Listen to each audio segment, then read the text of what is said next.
ang eroplano ng Pilipinas ginamit na para sa aerial patrol.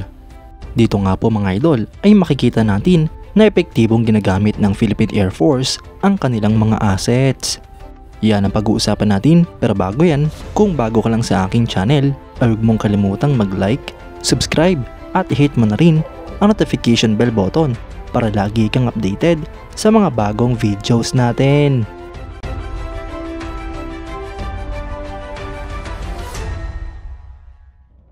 Noong March 5, 2024, ang Philippine Air Force ay ni-utilize ang C-295 aircraft sa isang trilateral air patrol sa borders ng Sulu at Tawi-Tawi bilang parte ng Indonesia, Malaysia at Philippines Initiative na palakasin ang peace and security sa rehiyon.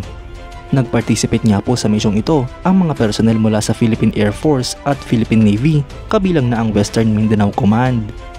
Kasama nga rin po dito ang Joint Task Force Tawi-Tawi, Naval Intelligence and Security Group at 300 AISW pati na ang TOG Sultao. Ang Trilateral Air Patrol ay nag-enforce ng combined aerial presence sa rehiyon, reconnaissance at surveillance sa mga suspicious foreign vessels at mga unusual maritime activity. Ito nga po mga idol ay nag-contribute sa country's proactive efforts upang i-prevent ang cross-border security threats tulad ng terrorism, piracy, armed robbery at sea, kidnapping at human trafficking.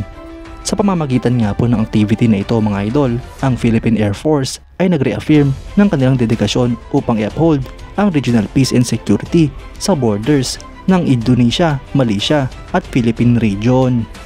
Ang C-295 na ito mga idol ay isang medium tactical transport aircraft na dinisenyo at initially produce ng Spanish Aerospace Company na CASA. Ang eroplanong ito mga idol ay unang lumipad noong November 28, 1997 at na-introduce naman noong 2001. Sinimulan nga po itong i-produce noong 1997 hanggang sa kasalukuyan at meron na nga pong mahigit sa 218 units ang mga nagawang ganito.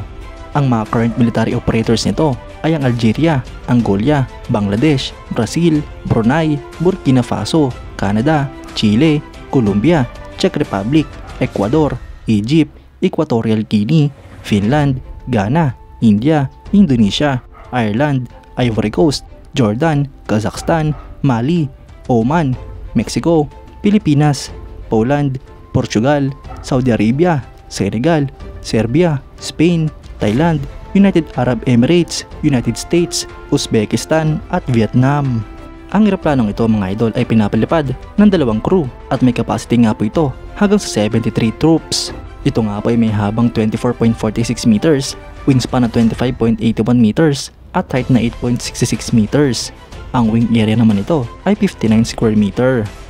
Ito nga po ay may maximum takeoff weight na 21,000 kilograms, maximum landing weight na 20,700 kilograms at maximum zero fuel weight na 18,500 kilograms. Para naman sa power plant ay meron nga po itong dalawang Pratt & Whitney Canada PW127G turboprop engines. Sa performance naman ay meron nga po itong cruise speed na 482 km per hour, range na 1,555 km, ferry range na 5,000 km at service ceiling na 4,125 meters. Mga idol, isa nga po ang eroplanong ito sa pinaka-epektibo at pinakamagandang gamitin na medium tactical transport aircraft sa buong mundo. Sa kasalukuyan ay meron na nga pong ilang units ang Pilipinas ng mga ganitong klaseng eroplano. At makikita naman nga po natin mga idol na talagang napapakinabangan ng Philippine Air Force ang mga eroplanong ito.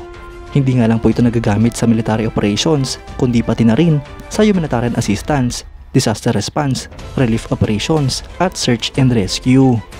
Kaya't sana mga idol ay dumami pa nga ang mga ganitong klaseng eroplano ng ating bansa na mga moderno at malalakas.